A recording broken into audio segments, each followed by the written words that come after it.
Hello students. आज हम 11th class में फर्स्ट चैप्टर में फंक्शन पढ़ेंगे। फंक्शन का क्या है? फंक्शन है let X Y be two non empty sets, यानी कि फंक्शन हो या रिलेशन हो तो रिलेशन से ही फंक्शन बनता है। तो फंक्शन या रिलेशन दोनों नॉन एम्प्टी सेट्स पे बनते हैं। ठीक है भाई। तो and R be a relation from X to Y, अगर कोई रिलेशन है X to Y then R may not relate an element of x to an element of y, यानी कि x का कोई भी एलिमेंट है वो अगर y सेट से रिलेटेड है तो उसका कोई फंक्शन बनता है। तो फंक्शन की डेफिनेशन क्या है? Let X Y be two non empty sets, a subset of x cross y, यानी कि Cartesian product of X Y का जो सबसेट होगा इज कॉल्ड ए फंक्शन। वो एक फंक्शन कहलाएगा from X to Y, X से वाई, और इसको एक्स एरो वाई से डिनोट करते हैं। If each X belongs to X set there exist a unique Y belongs to Y such that X Y belongs to a function और it is written as F such that X to Y, यानी कि function x to Y से इसको लिखा जाता है। तो thus a subset F of X cross Y is called a function from X to Y. तो इसलिए जो एक्स क्रॉस वाई होगा, यानी कि एक्स और वाई का जो कार्टेशियन प्रोडक्ट होगा उसका सबसेट होगा, वो फंक्शन कहलाएगा। If for each X belongs to X, अगर प्रत्येक एक्स जो एक्स सेट से बिलोंग करता है, there exist a Y belongs to Y set such that X Y belongs to F and no two different order pairs in F have the same first component, यानी कि X दोनों में same first component नहीं होने चाहिए, तो वो क्या कहलाएगा? अपना फंक्शन कहलाएगा भाई। अब फंक्शन के अंदर दो चीज़ आती हैं, एक आती है इमेज और एक आती है प्री इमेज। अगर हम X सेट से Y सेट में जाएंगे तो जो X सेट के एलिमेंट से जो Y सेट का एलिमेंट रिलेटेड होगा तो वो तो अपनी इमेज कहलाएगी। और जब इसका उल्टा करेंगे हम, Y सेट से X सेट की तरफ जाएंगे और Y के जो एलिमेंट है वो X से जुड़ा हुआ होगा तो वो Y सेट के एलिमेंट की प्री इमेज कहलाएगी। तो अब इसकी डेफिनेशन क्या कह रहा है देखो, the unique element Y of Y is called image of the element X, यानी कि अगर कोई X एलिमेंट है वो Y के सेट के Y एलिमेंट से जुड़ा हुआ है तो वो X की इमेज कहलाएगी। और इसका उल्टा, अगर Y का एलिमेंट कोई X से जुड़ा हुआ है तो वो Y के X है वो Y की क्या कहलाएगी? प्री इमेज कहलाएगी। ये इसकी मेन डेफिनेशन है। तो देखो, the unique element Y of Y is called image of the element X of X set under the function. अगर फंक्शन है अपना f x टू y है, it is denoted by F X, that is y is equal to F X, यानी कि वो किसके द्वारा denote करेंगे हम फंक्शन को? एफ एक्स के द्वारा। और उसको हम किसके बराबर लिखेंगे? y is equal to F X, यानी कि इसका मतलब क्या है कि एफ एक्स की एक इमेज है किसके अंदर? y सेट के अंदर, और वो क्या है? y एलिमेंट है। ठीक है भाई। तो the element x is called the pre image. मैंने बताया था कि अगर y का सेट का कोई एलिमेंट y है और वो x के एलिमेंट x से जुड़ा हुआ है तो वो y की क्या कहलाएगी? जो x का एलिमेंट वो प्री इमेज कहलाएगी। ठीक है भाई। अब आती है, अगला टॉपिक आता है डोमेन एंड रेंज। तो डोमेन एंड रेंज क्या कहलाती है? Let F be a function from X to Y then the set X is called domain. अगर कोई फंक्शन है एक्स सेट से वाई सेट में तो जो एक्स सेट है वो तो डोमेन कहलाता है और जो वाई सेट है वो कहलाता है अपना function. The Y set is called codomain of the function. और जो को डोमेन के अंदर जो एलिमेंट एग्जिस्ट करते हैं वो सारे क्या कहलाते हैं भाई? रेंज। तो image of the elements of X under the function F is called the image of it, it is denoted by F X. The range of F is equal to क्या आएगा? F X for all X belongs to x.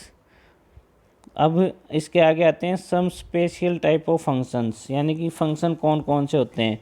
पहला होता है real valued function. जैसे नाम से ही पता है रियल वैल्यूड, यानी कि ये किस पे होगा भाई? रियल नंबर्स पे होगा। तो ए function F from A to B, where A and B are sets of real numbers is called a real valued function. अगर ए बी कोई सेट है और वो रियल नंबर से रिलेटेड करते हैं तो वो अपना रियल वैल्यूड फंक्शन कहलाएगा। दूसरा है पोलिनोमियल फंक्शन। पोलिनोमियल का आपको पता ही है, जिसके अंदर पी एक्स होगा, यानी कि बहुपद के रूप में होगा। तो all the functions of the from A X plus B A X square plus B X plus C T R called the polynomial functions, यानी कि जो पोलिनोमियल के रूप में होंगे या जिसमें वेरिएबल होंगे वो क्या कहलाएंगे, अपने पोलिनोमियल फंक्शन कहलाएंगे। अगला आता है रेशनल फंक्शन। रेशनल का आपको पता ही है, जो पी बाई क्यू की फॉर्म में होते हैं वो रेशनल होते हैं। तो ये function F x is denoted by F x is equal to P X by Q X, where P X and Q X are polynomial. तो फंक्शन पोलिनोमियल फंक्शंस, तो where Q X is not equal to zero, यानी कि जो अपना Q x function polynomial है वो zero के equal नहीं आना चाहिए for any value of X the domain of the function, तो is called a rational function. Example के लिए 1/x है, 3x minus 5/2x square plus 8x plus 9 है। अगला आता है अपना odd function. A function F x is said to be an odd function. अब अगर हमारा ओड फंक्शन आएगा तो इसका मतलब क्या होगा कि एफ ऑफ अगर हम माइनस एक्स रखेंगे तो वो माइनस एफ एक्स आएगा। और फॉर एग्जांपल जैसे 5x है, 2x क्यूब है, तो 2x क्यूब है, x माइनस का रखेंगे तो माइनस का हो जाएगा भाई। 7x square minus 12x cube are called old functions, यानी कि जिनकी या तो पावर ओड में होगी या वो ओड नंबर से मल्टीप्लाई होंगे या उनको माइनस रखेंगे तो वो माइनस में आएंगे, तो वो क्या कहलाएंगे, ओड फंक्शंस। और इवन फंक्शन क्या कहलाएंगे, function F x is said to be an even function if F of minus X रखें और वो अपना आ जाए एफ एक्स, यानी कि अगर हम माइनस एक्स रखें और अपने फंक्शन की वैल्यू है वो पॉजिटिव आ जाए तो वो कहलाएगा भाई अपना इवन फंक्शन। जैसे X square plus 7 5x raise to power 4 minus 9x square plus 3। अब उसके बाद आते हैं अपने दूसरे और भी फंक्शन के टाइप हैं, some important functions and their graphs. कुछ इम्पोर्टेंट फंक्शन है, जैसे आइडेंटिटी फंक्शन है। आइडेंटिटी का मतलब ही क्या होता है, कोई यूनिक फंक्शन। तो the identity function is defined by Y is equal to F x is equal to X, यानी कि अगर हम F X Y is equal to F X रखें तो उसकी वैल्यू एक्स आ जाए for all X belongs to R, और एक्स है वो रियल नंबर से बिलोंग करेंगे, where R is a set of a real number. ये मैंने पहले बता दिया आपको। तो जो उसकी डोमेन होगी, domain of F x and range of F x होगी, वो क्या होगी भाई, रियल नंबर होगी।